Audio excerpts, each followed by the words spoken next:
اعوذ باللہ من الشیطان الرجیم بسم اللہ الرحمن الرحیم سورۃ الطلاق بسم اللہ الرحمن الرحیم یا ایہا النبی اذا طلقتم النساء فطلقوهن لعدتهن واحصوا العدة واتقوا الله ربكم لا تخرجوهن من بيوتهن ولا يخرجن إلا أن يأتين بفاحشة مبينة وتلك حدود الله ومن يتعد حدود الله فقد ظلم نفسه لا تدري لعل الله يحدث بعد ذلك أمرا۔ اے نبی صلی اللہ علیہ وسلم، جب تم لوگ عورتوں کو طلاق دو تو انہیں ان کی عدت کے لیے طلاق دیا کرو، یعنی طلاق دینے کے معاملے میں جلد بازی سے کام نہ لو کہ جو ہی میاں بیوی کے درمیان کوئی جھگڑا ہوا، کوئی مس انڈرسٹینڈنگ ہوئی تو غصے میں آ کر ایک ہی دفعہ جھٹکا کر دیا اور کام تمام کر دیا اور رجوع کی کوئی گنجائش نہ چھوڑی، بلکہ اس کے برعکس جب طلاق دینا ہو تو ان کی عدت کے لیے دیا کرو، یعنی اس وقت دو جب عدت کا آغاز ہو سکے۔ اور جیسا کہ آپ کو معلوم ہے کہ وہ پیریڈز کے بعد طہر کی حالت میں آغاز ہوتا ہے، لہذا پیریڈز کی حالت میں یا پریگنینسی میں مت دو، اس وقت دو جبکہ ایسے حالات ختم ہو چکے ہیں۔ اور ویسے بھی آپ دیکھیں کہ یہ ایسی کیفیات ہوتی ہیں جس میں عورت کا موڈ اور مزاج جو ہے وہ عام حالات سے بہت مختلف ہوتا ہے، بہت سے ہارمونل چینجز ہوتے ہیں جس کی وجہ سے معاملات بعض اوقات خراب ہو جاتے ہیں، اچھی بھلی ہنستی کھیلتی زندگی ایک مشکل کا شکار ہو جاتی۔ اس لیے مردوں کو سمجھایا گیا کہ اگر وہ طلاق کا ارادہ رکھتے ہی ہیں تو ایسے وقت میں دیں کہ جب عدت کا صحیح شمار کیا جا سکے۔ وَأَحْصُوا الْعِدَّةَ، اور عدت کے زمانے کا ٹھیک ٹھیک شمار کرو کیونکہ یہ ایک لیگل میٹر ہے۔ وَاتَّقُوا اللَّهَ رَبَّكُمْ، اور اللہ سے ڈرو، یعنی طلاق کی بات کرتے ہی ساتھ ہی تقویٰ کی بات کر دی کہ اللہ سے ڈرو، اللہ کا خوف کرو جو تمہارا رب ہے، کیونکہ تم اس کے آگے جواب دہ ہو۔ اگر تم عورت پر ظلم کرو گے تو خدا ہے جو تمہیں پوچھے گا۔ لا تخرجوهن من بيوتهن، تم ان کو ان کے گھروں سے مت نکالو، ولا يخرجن، اور وہ خود بھی نہ نکلے، کیونکہ طلاق کے بعد یا طلاق سے پہلے ہی عام طور پر غصے میں آ کر شوہر بیویوں کو کک آؤٹ کر دیتے ہیں یا پھر بیویاں خود ناراض ہو کے گھروں سے نکل جاتی ہیں، تو اس سے روکا گیا ہے۔ الا ان ياتين بفاحشة مبينة، الا یہ کہ وہ کسی صریح برائی فحش کے مرتکب ہوں، یعنی کوئی زنا وغیرہ کمٹ کیا ہو۔ یہ اللہ کی مقرر کردہ حدیں ہیں، اور جو کوئی اللہ کی حدوں سے تجاوز کرے گا، یعنی اللہ کے احکامات کو اس طرح نہیں لے گا جیسے لینے کا حکم ہے، وہ اپنے اوپر خود ظلم کرے گا۔ تم نہیں جانتے، شاید اس کے بعد اللہ موافقت کی کوئی صورت پیدا کر دے، یعنی حکم اس لیے دیا گیا ہے کہ ہو سکتا ہے کہ ایک وقت میں غصے میں آ کر کوئی، کیونکہ طلاق محبت میں تو دی نہیں جاتی، غصے میں ہی دی جاتی ہے، کہ شدید غصے میں آ کر اگر کسی نے ایک وقت کوئی ایسا فیصلہ کر لیا اور بعد میں اس کو ریگریٹ ہوا تو رجوع کا موقع باقی رہے۔ فَإِذَا بَلَغْنَ أَجَلَهُنَّ فَأَمْسِكُوهُنَّ بِمَعْرُوفٍ أَوْ فَارِقُوهُنَّ بِمَعْرُوفٍ وَأَشْهِدُوا ذَوَيْ عَدْلٍ مِّنكُمْ وَأَقِيمُوا الشَّهَادَةَ لِلَّهِ، پھر جب وہ اپنی عدت کی مدت کے خاتمے پر پہنچیں تو یا انہیں بھلے طریقے سے اپنے نکاح میں روک رکھو یا بھلے طریقے پر ان سے جدا ہو جاؤ۔ ایک یا دو طلاق کی صورت میں اگر عدت گزر جائے تو وہی شوہر دوبارہ اس عورت سے نکاح کر سکتا ہے، لیکن اگر 3 دفعہ طلاق ہو چکی اور طلاق بائنہ ہو گئی تو پھر دوبارہ نکاح بھی نہیں ہو سکتا عدت گزرنے کے بعد، اور عدت کے اندر تو نکاح کے بغیر بھی رجوع ہو سکتا ہے۔ اور 2 ایسے آدمیوں کو گواہ بنا لو جو تم میں سے صاحب عدل ہوں، یعنی طلاق پر بھی اور رجوع پر بھی، اور اے گواہ بننے والو، گواہی ٹھیک ٹھیک اللہ کے لیے ادا کرو۔ یہ باتیں ہیں جن کی تم لوگوں کو نصیحت کی جاتی ہے۔ من کان یؤمن باللہ والیوم الآخر، ہر اس شخص کو جو اللہ اور آخرت کے دن پر ایمان رکھتا ہو، یعنی جو اپنے آپ کو مسلمان کہتا ہو، اسے ان باتوں کا پاس رکھنا ہوگا۔ ومن یتق اللہ یجعل لہ مخرجا، جو کوئی تقوی اختیار کرے گا، اللہ سے ڈرتے ہوئے کام کرے گا، اللہ اس کے لیے مشکلات سے نکلنے کا کوئی راستہ پیدا کر دے گا۔ یعنی مشکلات سے نکلنے کا راستہ صرف طلاق نہیں ہے، اگر تم اللہ کا تقوی اختیار کرو گے، اللہ سے ڈر کر دوسرے سے معاملہ کرو گے اور دوسرے کا حق دو گے تو اللہ سبحانہ وتعالی تمہارے لیے مشکلات سے نکلنے کی کوئی صورت پیدا کر دیں گے۔ بات یہ ہے کہ جتنے بھی احکامات دیے جا رہے ہیں یہ دراصل حقیقت پسندی پر مبنی ہے۔ اگر کوئی بھی انسان صرف جذبات سے کام نہ لے، صرف ایموشنل ہو کر فیصلے نہ کرے بلکہ حقیقت پسند مزاج رکھتا ہو، کسی بھی معاملے کے سارے پہلوؤں پر غور کرنے کے بعد کوئی ڈیسیژن لے، تو ایسی صورت میں اللہ سبحانہ وتعالیٰ اس کے لیے مشکلات سے نکلنے کا راستہ بنا دیتے ہیں۔ اور کامیاب انسان کی علامت یہی ہے کہ وہ فوراً جوش میں آ کر کوئی فیصلہ نہیں کرتا بلکہ ہوش سے کرتا ہے۔ تو جو اللہ سے ڈرے گا تو وہی ڈرے گا جس کے اندر ایسا دل ہوگا جو سوچنے سمجھنے کی صلاحیت رکھتا ہوگا۔ تو ایسی صورت میں وَيَرْزُقْهُ مِنْ حَيْثُ لَا يَحْتَسِبُ، اسے ایسے راستے سے رزق دے گا جس طرف اس کا گمان بھی نہ جاتا ہوگا۔ طلاق دی جائے یا نہ دی جائے، دونوں صورتوں میں عموماً آپ نے دیکھا ہوگا کہ بہت سے گھریلو جھگڑے مالی معاملات کی وجہ سے ہوتے ہیں۔ رزق کے معاملات پر شوہر کو شکایت ہوتی کہ بیوی بہت فضول خرچ ہے، اور بیوی کو شکایت ہوتی ہے کہ شوہر اس کی ضروریات پوری نہیں کرتا جو کہ اس کو کرنی چاہیے، جو نان نفقہ اس پر فرض ہے وہ اس کا حق ادا نہیں کرتا۔ یہ چیزیں بعض اوقات چھوٹی ہوتی ہیں لیکن بڑھتے بڑھتے بہت سی مشکلات انہی سے پیدا ہوتی ہیں۔ تو ایسی صورت میں ایک دوسرے سے بہت کمپلینٹ کرنے کی بجائے دونوں کو اللہ کا تقوی اختیار کر کے اللہ سے دعا کرنی چاہیے، حلال طریقے اختیار کرنے چاہیے، محنت اور کوشش کر کے دونوں کو مل کر گھر چلانا چاہیے تاکہ ایسی مشکلات نہ ہو، بجائے اس کے کہ دونوں ایک دوسرے سے صرف ڈیمانڈز ہی کرتے رہیں۔ اور اگر کوئی شخص صرف حقوق کی ڈیمانڈ کرتا رہے تو عموماً مشکل میں پڑ جاتا ہے۔ تو حقیقت پسند مزاج جو ہوتا ہے وہ ایک طرف حقوق کی ادائیگی کی فکر کرتا ہے اور دوسری طرف مسائل کا سولوشن ڈھونڈنے کی فکر کرتا ہے، یعنی مسائل پیدا نہیں کرتا بلکہ پیدا کیے ہوئے مسائل کا حل سوچتا ہے۔ اور اگر کوئی شخص طلاق دیتا ہے یا طلاق کے راستے میں بھی جو رکاوٹ بنتی ہے، یا عورت کو خاص طور پر جو پریشانی ہوتی ہے کہ پھر میری ٹیک کیئر کون کرے گا، میرا نان نفقہ کہاں سے آئے گا، میں کہاں جاؤں گی، تو ایسی صورت میں بھی یہ ہے کہ اگر اللہ کی حدود کو پاس نہ رکھا جا سکتا ہو تو صرف اس وجہ سے کہ یہاں 2 وقت کی روٹی مل رہی ہے اس لیے انسان ایسا فیصلہ نہ کرے، تو یہ بھی درست نہیں ہے، کیونکہ رزق اللہ کے ہاتھ میں ہے۔ انسان کو سب سے پہلے اس کی فکر ہونی چاہیے کہ اس کا دین کہاں سلامت ہے، اس کے لیے زیادہ بہتر راستہ کون سا ہے، اس کے ایمان کے اعتبار سے، اس کے حیا کی حفاظت کے لیے، اس کی عزت و عصمت کی حفاظت کے لیے شوہر کے ساتھ رہنا یا شوہر سے الگ ہو کر رہنا۔ تو ایسے تمام معاملات ہوش و حواس سے طے کیے جائیں اور پھر اللہ کا تقوی اختیار کیا جائے۔ وَمَن يَتَوَكَّلْ عَلَى اللَّهِ فَهُوَ حَسْبُهُ، اور جو اللہ پر بھروسہ کرے گا اللہ اس کے لیے کافی ہو جائے گا، یعنی بندوں پر بھروسہ نہ کرو، اللہ پر کرو۔ ان اللہ بالغ امرہ، اللہ اپنا کام پورا کر کے رہتا ہے، یعنی ہر چیز کے لیے ایک وقت مقرر ہے، تمہاری دعاؤں کے بھی قبول ہونے کا ایک وقت ہے، لہٰذا اس کا انتظار کرو۔ ضروری نہیں کہ طلاق سے ہی مسائل حل ہو جائیں، یہ بھی ہو سکتا ہے کہ طلاق کے بعد مسائل اور زیادہ بڑھ جائیں جو عام طور پر بڑھ ہی جاتے ہیں۔ اس لیے سوچ سمجھ کر اللہ پر بھروسہ کرتے ہوئے، اللہ سے دعائیں کرتے ہوئے، ساری توقعات اللہ سے رکھتے ہوئے انتظار کرو۔ قد جعل اللہ لکل شیء قدرا، اللہ نے ہر چیز کے لیے ایک تقدیر مقرر کر رکھی ہے، یعنی اللہ کے کام کا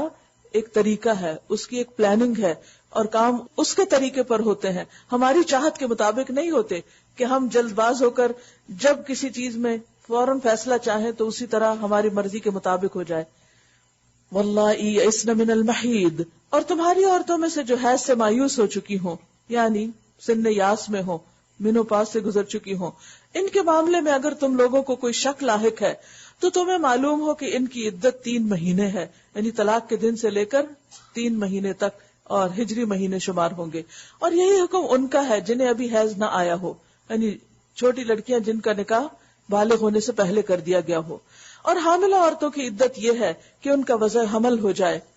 یعنی اگر کسی شخص نے اپنی بیوی کو حالت حمل میں طلاق دے دی تو پھر اس کی عدت 1 مہینہ یا 3 مہینے نہیں ہوگی